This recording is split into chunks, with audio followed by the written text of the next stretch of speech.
നമുക്കിനി നേരെ മലബാർ മേഖലയിലേക്ക് പോകുമ്പോൾ അവിടെ കോഴിക്കോട് ജില്ലയിലേക്കാണ് ആദ്യം പോകുന്നത്. കോഴിക്കോട് നിന്നും മേഘ ചേരുന്നുണ്ട്.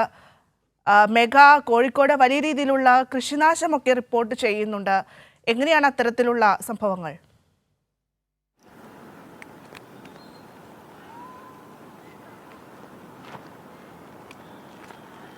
ശരി മേഘ, അവിടെ മഴ പെയ്യുന്നുണ്ട് എന്ന് മനസ്സിലാക്കാൻ ജില്ലയിൽ മഴയ്ക്ക് ഇന്ന്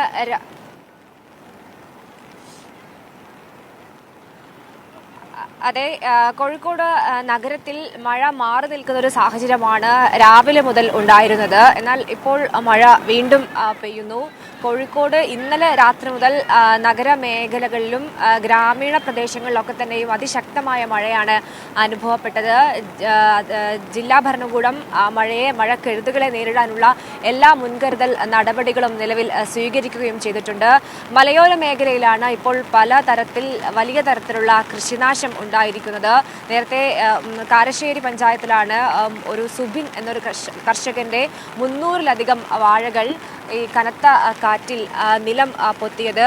ഏകദേശം അതായത് പഴങ്ങൾ മൂത്ത വാഴക്കൊലകളാണ് ഇത്തരത്തിൽ നശിച്ചു പോയത് എന്നതാണ് ഈ കർഷകൻ കൂടി പറയുന്നത്. അത് പൂർണ്ണമായും നശിച്ചിട്ടില്ല, പക്ഷേ പാതിയോളം കൃഷി നശിച്ചു എന്നതാണ് പരാതി പറയുന്നത്. ഏതായാലും കോഴിക്കോട് ജില്ലയിൽ പലയിടത്തും ഈ വ്യാപകമായ കൃഷിനാശം അനുഭവപ്പെട്ടിട്ടുണ്ട്. മഴ ഇപ്പോൾ ശക്തമായ മഴയാണ്. ശക്തമായ കടൽക്ഷോഭം കൂടി അനുഭവപ്പെടുന്ന സാഹചര്യമുണ്ട്. കോഴിക്കോട് പുതിയാപ്പയിൽ ഒരു വീടിന് മുകളിലേക്ക് മരം വീണൊരു സാഹചര്യമുണ്ട്. വലിയ പരിക്കുകളൊന്നും തന്നെയും ഇല്ലാതെ നാശനഷ്ടം ഒന്നും ഉണ്ടായിട്ടില്ല എന്നത് ആശ്വാസം നൽകുന്നു. ഏതായാലും നേരത്തെ ഈ മഴക്കെടുതികൾ കൂടുതൽ റിപ്പോർട്ട് ചെയ്യപ്പെട്ട ജില്ല കൂടെ ആണ് കോഴിക്കോട് എന്നത് മുൻഗണനയിൽ എടുത്തുകൊണ്ട് തന്നെ ഇന്നലെ കോഴിക്കോട് ജില്ലാ കളക്ടറുടെ നേതൃത്വത്തിൽ ഒരു യോഗം ചേർന്നിരുന്നു.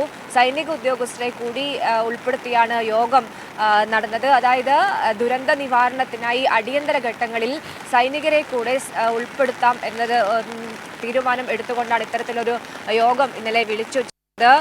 രക്ഷാപ്രവർത്തനങ്ങൾക്ക് ഇത്തരത്തിൽ സൈന്യത്തെ ഉൾപ്പെടുത്തിക്കൊണ്ട് തീരുമാനവും എടുത്തിട്ടുണ്ട്. ഏത് അടിയന്തര സാഹചര്യങ്ങളും നേരിടാൻ രക്ഷാപ്രവർത്തനത്തിൽ ഈ സൈന്യം ഉണ്ടാകും.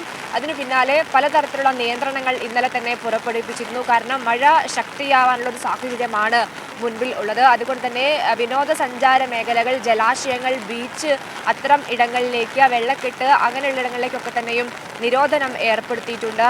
ഈ ക്വാറിയുടെ പ്രവർത്തനം, മണൽ ഖനനം, മണ്ണെടുപ്പ് തുടങ്ങിയൊക്കെ തന്നെയും നിരോധനം ഏർപ്പെടുത്തിയ സാഹചര്യമാണ് നിലവിൽ ഉള്ളത്. മലയോര മേഖലയിലാണ് കഴിഞ്ഞ കുറേ കാലമായി വലിയ തരത്തിൽ മണ്ണിടിച്ചിലൊക്കെ ഉണ്ടായ സാഹചര്യം ഉണ്ടായിരുന്നത്. അത് കണക്കിലെടുത്തുകൊണ്ട് തന്നെ ഈ മലയോര മേഖലകളിലേക്ക് രാത്രി 7 മണി മുതൽ രാവിലെ 7 മണി വരെ യാത്ര നിരോധിച്ചൊരു സാഹചര്യം. അടിയന്തര സാഹചര്യങ്ങൾക്ക് മാത്രമേ ആളുകൾ യാത്ര ചെയ്യാൻ പാടുള്ളൂ എന്നതാണ് ജില്ലാ കളക്ടർ നൽകിയിരിക്കുന്ന നിർദ്ദേശം. ഏതായാലും നഗരത്തിൽ ഇന്നലെ രാത്രി നല്ല മഴയുണ്ടായിരുന്നു. രാവിലെ അല്പനേരം ശമനം ഉണ്ടായിരുന്നുവെങ്കിലും വീണ്ടും മഴ കനക്കുന്നൊരു സാഹചര്യമാണ് ഉള്ളത്. പലയിടത്തും വെള്ളക്കെട്ടുകൾ രൂപപ്പെട്ടിട്ടുണ്ട്. എന്നാൽ ആളുകളുടെ യാത്ര സുഗമമാക്കാൻ ഉള്ള പ്രവർത്തനങ്ങൾ പല സ്ഥലങ്ങളിലായി നടന്നു വരുന്ന സാഹചര്യമാണ് ഉള്ളത്. കടൽക്ഷോഭമുണ്ട്. പക്ഷേ ഏതെങ്കിലും തരത്തിൽ വലിയ പ്രശ്നങ്ങളിലേക്കോ വലിയ കെടുതികളിലേക്കോ ഒന്നും തന്നെയും കോഴിക്കോട് ജില്ല ഇതുവരെ പോയിട്ടില്ല എന്നത് ആശ്വാസം നൽകുന്നു. ഭദ്ര, ശരി, വ്യക്തമാണ് മേഘ. എന്തായാലും അവിടെ വലിയ രീതിയിൽ മഴ പെയ്യുന്നുണ്ട് എന്ന് മനസ്സിലാക്കാൻ പറ്റുന്നുണ്ട്.